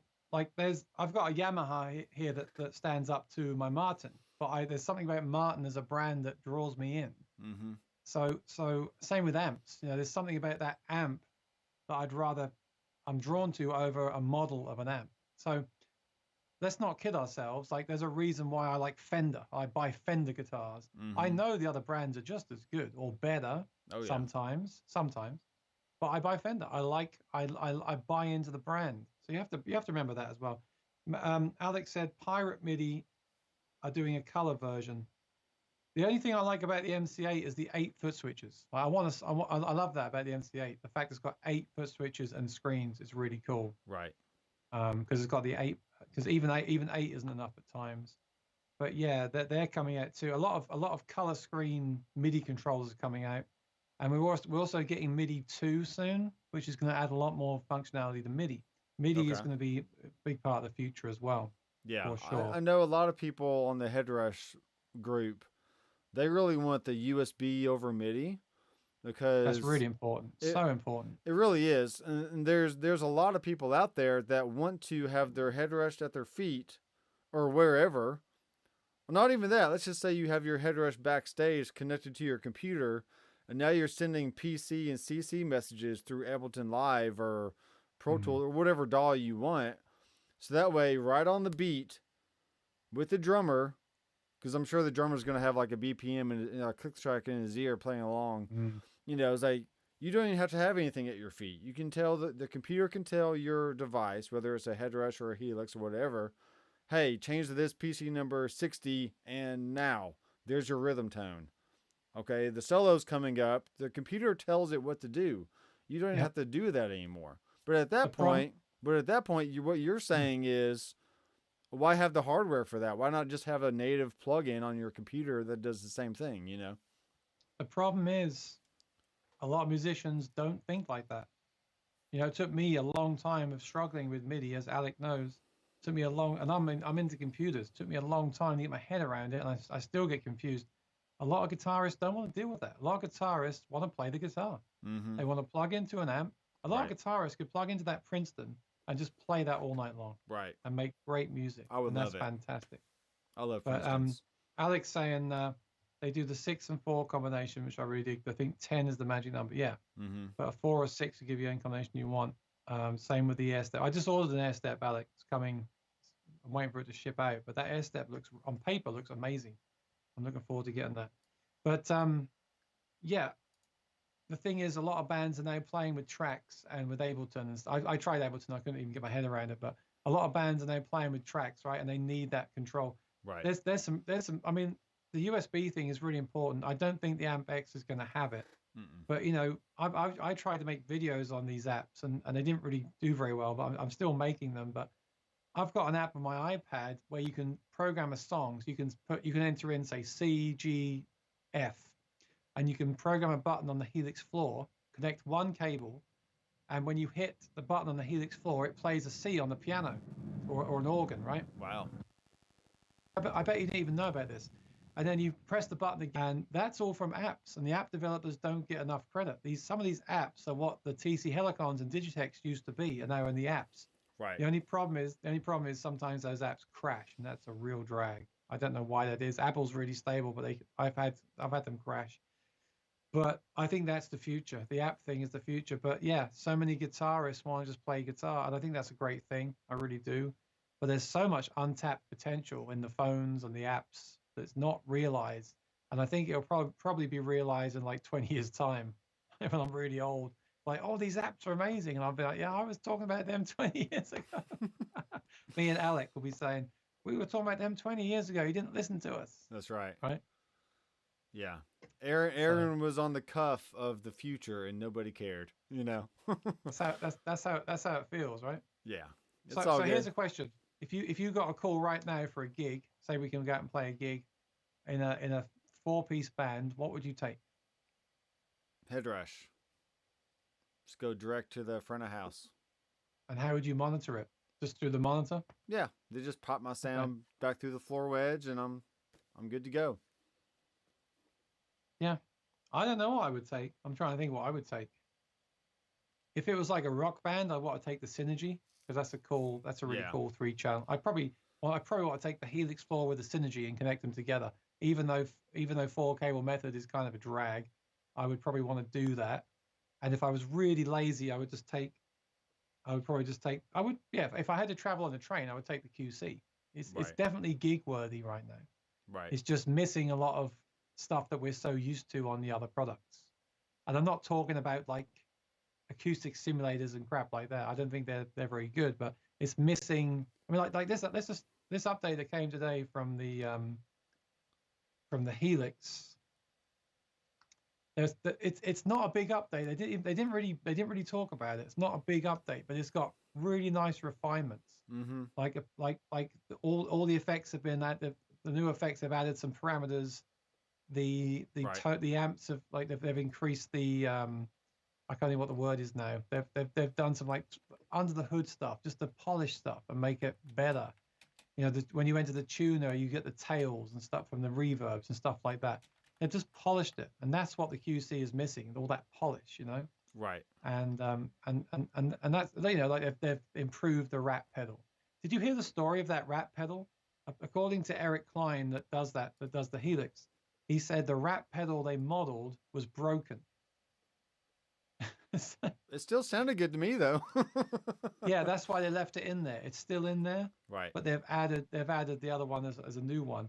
Right. But they've left it in there because you might prefer it because you're used to it now. Right. But it's so funny that the pedal they modeled was broken somehow, and that made its way into the pedal. I think that's really funny. Yeah. I think that's really funny. When I discussed it with one of the headrush guys, and he said, "Well, we modeled our K drive after like a real Klon, like a $5,000 Klon." It's like, oh wow, really? You did? Because I don't know what I mean. I've never heard a real life Klon in the same room. I've only heard him through YouTube videos and whatnot. But it's like, I don't know. I still think some companies just get it wrong. You try to hit the mark and you miss it by a mile. I don't know. It's just weird. It's like you can try your best to model something the best you can, but still not get quite there. That's how I feel like the headrush K drive is for me. Is like I definitely prefer the tone of the Tumnus. It just has a smoother sound, like in the full gain range. Whether you turn it all the way down or whether you crank it all the way up, it just sounds really good. Now when you crank the K drive all the way up on the headrush, it has this really woolly kind of like low mid kind of like muddiness to it that I'm pretty sure a $5,000 Klon does not have. But I may be wrong. I don't know. I need to go find somebody that has an actual Klon and test them out. But well, that's the thing. Does it matter if it sounds just like the Klon? And the great thing with the digital stuff is you can add 3 EQs to it anyway and make it sound how you want. Right. Baseman said headrush only with good stage PA, and on bigger locations, headrush and amp with a 212 cab. Right. Amp gets channel change with headrush. So I do that. That's what I do with Helix. So do you use a real amp, or do you use like one of these power amp and cabs, or do you use a real amp and actually change the real amp channels? Baseman.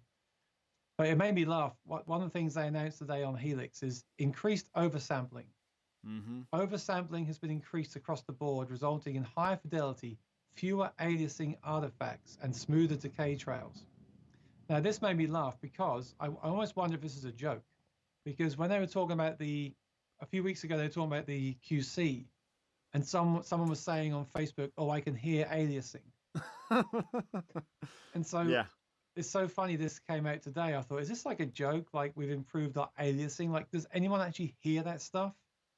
I have to admit, when I had a quick play earlier, I did feel it sounded better, but is that just in my head? I don't know. Right.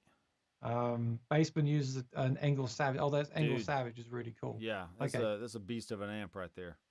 I didn't know the headrush could control an amp like the Helix does. That's good to know. The gig board can. Well, no, he says he does it over MIDI. So MIDI, yeah. So it has MIDI. Headrush can send out. This is the thing right now. Headrush can send out a PC message, but it can't send CC messages. Even though it can receive PC and CC messages, it can't send out CC messages. So as long as your amp can do PC messages, it's pretty much good to go. I have a video showing how I control the amp 1 with my headrush over MIDI, and it works great. But I can't change the gain structure, which is a CC value of 20, because headrush can't send out CC messages. So. And after I found that out, I was like, dude, headrush, come on. This is like the 21st century. Any MIDI stuff yet? I think they will, because they were working on the looper board first. and trying to get all the MIDI stuff implemented in that, and then they're gonna carry it over to the headrest, pedal board, and gig board. I don't know if it was like a testing phase for them, seeing how the MIDI worked on the looper board first, but I have no doubt that they're gonna add all the cool MIDI stuff and MIDI over USB, and it's just not happening right this second, and people can't be patient enough to be like, they just dog on headrest because they don't have everything that the Helix has, But Well, once again, Line 6 was smart there because they had all that MIDI control, and then they added keyboard. They got laughed at for adding like keyboard control. right, Or you right, can play video games on it. sure, No, it's like if you're live streaming, you can use that to change cameras and stuff like that. It's yeah, really cool. it's really cool. But it's still not as good as an MC8 because if you change preset in the Helix, there's that gap, and then do you know what I mean? It's like Right, on the MC8 you can change presets and not have a gap, of course. But if you try to use Helix like an MC8, you can't. That's the problem I have with the Stomp XL. It's not really like a Stomp and an MC8. You don't have the flexibility of the MC8 having all the different banks in it. right, Because if you change, if say preset 1 is for your streaming software and preset 2 is for your lights. If you change from preset 1 to 2 to change your lights, you're also going to change preset and have that gap, which you wouldn't have with the MC8. right. So it's good that these modelers have that in, but this is what they could do. The Voice Live 3, I always talk about the Voice Live 3, you can set one patch as the global patch. So if in my Helix I could set, because I use one patch at a time. Right. If I could set patch 1 as a global patch, then patch 2 could be my lights, and patch 3 could be, and it wouldn't matter because it's just one patch. Mm-hmm. So I'd like to see some, but again, that's very niche, and they probably won't do that. That's why the MC8 is a great product, though. And again, that's why the MC8 and the laptop is a great idea, because you can do that stuff. You can navigate away from the preset and not lose the patch. Does the native plugin for Helix, do they make it available just like the floor, to where you get tails over presets? They did, but you don't need it because again, you could have so many blocks. You can actually turn off the limitations and just have as many blocks in that patch. Obviously you're limited by the patch itself, which might be say 32 or something. Sure. But 32 blocks of anything, 32 amps. It's nuts. Amazing. Okay. And then the MC8 can also do the other stuff as well. Okay. That's great. I hadn't used the Helix native in a while, just because it's easier. You gotta try it. Yeah. You gotta try it.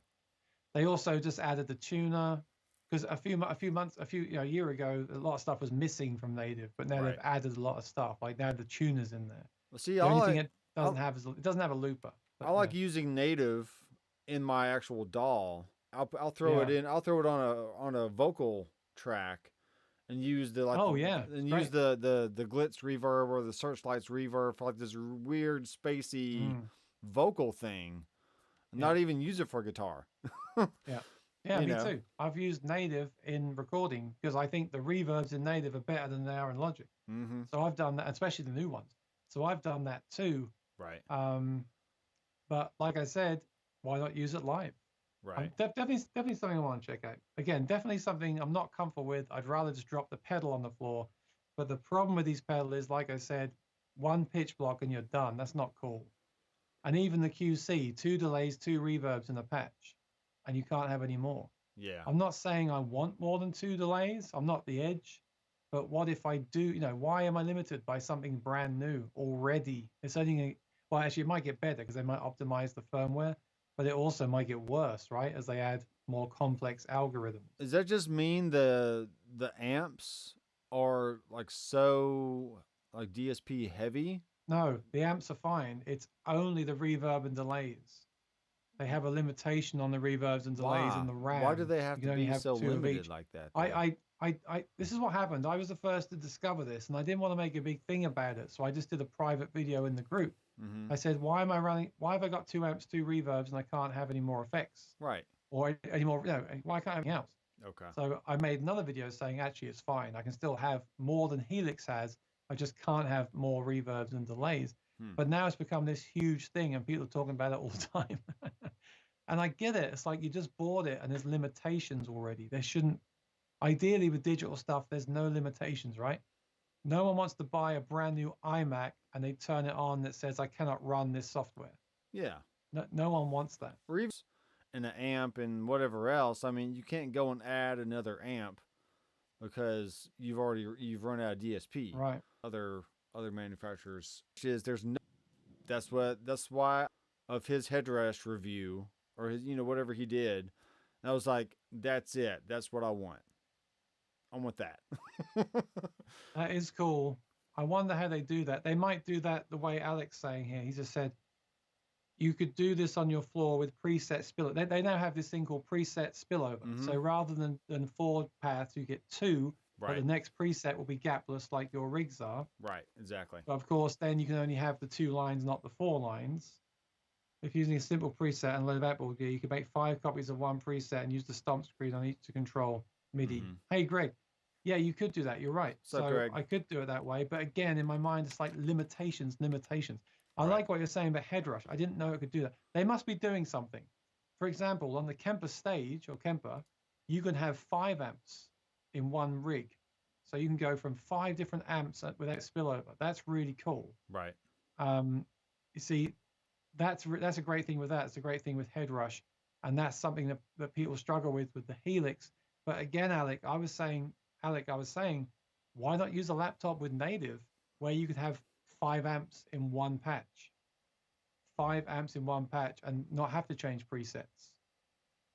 Right. So, and actually, I don't know if you can, they should do this. On native, they could make it so when you change presets, there's no gap either. Because they've got all that power. Yeah. But I don't think they've done that yet. Well, going back really fast to the Amp X, that's another cool thing that's going to draw me to it is everything is going to have spillover, like everywhere. You're going to change a preset from like a Fender Princeton to a Muzza Boogie whatever, and Thomas says there's going to be 0 gap. And I'm like, he says that, but we haven't seen it in action. If it actually happens, I'll be like, here, take my money. My wife is going to kill me, but take my money anyway because I have to have that. Because I thought she killed you already. Yeah, I know, right? I should be dead by now with all the crap I buy. But that's my whole stipulation with like that's why I went away from analog pedals, right? Because you want pedals, but then you want to have different combinations of pedals. So therefore you have to get a switcher, but the switcher doesn't have spillover, right? Or even the paths, or not paths, but like 2 parallel mixers to where you could get spillover on your reverb and delay. But if you had like a 3rd delay pedal, you couldn't get spillover on that because it only has 2 mixers, right? So therefore you're limited on the amount of spillover you could have. So then when I saw the Helix and I had pretty much, or the HX Effects, and I had spillover on everything, obviously not it's between, still limited though. not between presets, obviously, but between snapshots, you could have spillover. I was like, all right, yeah, that's going to handle all the effects. It gives me spillover between my scenes. I don't need my pedal board anymore because the HX Effects can do everything, So I've always been searching and yearning and grabbing for whatever gives me the spillover off. Copy and paste the same preset 5 times. Mm-hmm. I can do that, but the problem then is if I want to make a change to something, I've got to make that change on 5 presets. Line 6 and all these companies should make it possible that one preset can be the global preset, and that's whatever you change on that changes on every preset. Sure. And then the other presets could be used just for MIDI control. That's something else the Voice Live 3 got really right, really, because it's aimed at acoustic players. That's why they did that. That was really, really smart. And he said, I agree, use your floor as a huge MIDI controller, use the computer as the big brain. Yeah, because the computer you could either send the audio through the Helix, there might be a little bit of lag, but you could do that. Sure. Or you could send the computer through a nice little interface, and then you could connect, I think, what do you do? You connect the USB of the Helix to one cable, USB Helix to laptop, use that as a controller, because you can use the expression pedal, all the foot switches, just send that out of, you could even buy a nicer and send that to the PA and have like even lower latency. Why they're not opening this up and people aren't doing this because they won't make as much money, will they? Right. That's why this is the thing we face in the long run. Right. So especially for what I do, just here in the studio. Yeah. Shoot. I think it's great. But we have different scenarios because I'm sitting here with a QC trying to program in acoustic guitar, electric guitar, and voice. Right. You would just load electric guitar, so it wouldn't be any problem for you. Right. That's the thing. I try to make my life easy, Aaron. Well, I'm a one-man band. I'm trying to do it even more than ever now with the lockdown. Right. Oh yeah. You know, I love running the tracks and playing. Like I said, this little trio pedal, it's not ideal. It's not perfect. Sometimes more often than not, it messes up. But when you walk in the room and you just turn it on and program like a 3-bar loop with drums and bass, and then you play your modeler over it with the in-ears, it's just an amazing feeling. I had that feeling with when I had the Wazare. I don't have the Wazare anymore. I sold them because I use these in-ears now. Yeah. But it was they do sound amazing, like very 3-dimensional. And it was a great stuff. Well, Aaron, I have to I need a mix done for $5. Great, I can do that for you. I can do that, and Fiverr will take 20% of that, so I'll tell them to get $4 for doing a 2-hour mix, but it'd be fine. But I do number charts. Right, I write out number charts for people, and this guy found me on Fiverr, and I've done 3 songs for him so far. And he just ordered another 3, and it literally takes me like 20 minutes. Right, I just listen to the song, write out the chart, type it out so it's all nice and neat. But he's a Broadway. He lives here in Nashville. He sings and plays down on Broadway. And he found me, who I'm in Smyrna, like literally 30 minutes south of Nashville.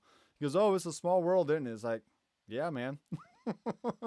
Sure is. So anyway, I gotta do some number chart stuff. But I wanted to end this by saying, Aaron, thanks for coming on. I think what you're doing, I've seen your growth over the year, especially the live stream thing, using Ecamm and doing your singing, your live singing stuff. Oh, I love it. I think I don't want to gig ever again. Sound, within the means of the internet, as long as your internet doesn't go down or whatever. Yep. And you can take requests, you can have your PayPal and your Venmo and whatever else. And so guys, if you haven't subscribed to Aaron's channel yet, I'll be sure to have a link down in the description for that. Next time he goes live, be sure to request a song, give him a tip. It's hard to say you have fans over the internet, but hey, why not, right? I have viewers, and I appreciate it, and I love going live. I might go live tomorrow and talk about the Helix update. Once I might wake up tomorrow and have a play, and then go live and give my initial impressions of it, because I've always done like a Helix update party. Oh yeah. I just play Helix Party and just go on live. I'm sure I'll do something over the next week or something. But yeah, I just wanted to end it with that. And just thanks for coming on and discussing on my channel and Aaron's channel. 787, and he's almost at 8,000. So yeah, I'm really pushing. Unsubscribe from him and subscribe to me. Right, exactly, exactly. I will be at 8,000 by the end of this month. It's just the way the numbers work. I usually average at least 250 a month, if not more, if not less. Somewhere in there. So I'll definitely. You got to do these reaction videos, and you get 1,000 subscribers every day. I know, reacting to other people. I know, right? Exactly. No, look, it's been fun. I think the reason I love this whole thing is because there is no answer. There's always a plus and a minus, and I love just discussing it and seeing where it goes. And we'll do this again in 6 months and see if our predictions were accurate or not. Because no one knows what's coming, right? So it's good to speculate and give our kind of feedback on this stuff and to see if the companies actually listen and what happens next. Yeah, I think. And in the meantime, guys, whatever you have. I don't care what it is, whatever you have, just use it and go make something. Create music with it, because you are not limited by your gear. I just want to make sure you understand that. So thanks, guys, for watching. I'm Dr. Mcfarland. This has been Aaron Short, and we'll see you in the next video. Keep rocking.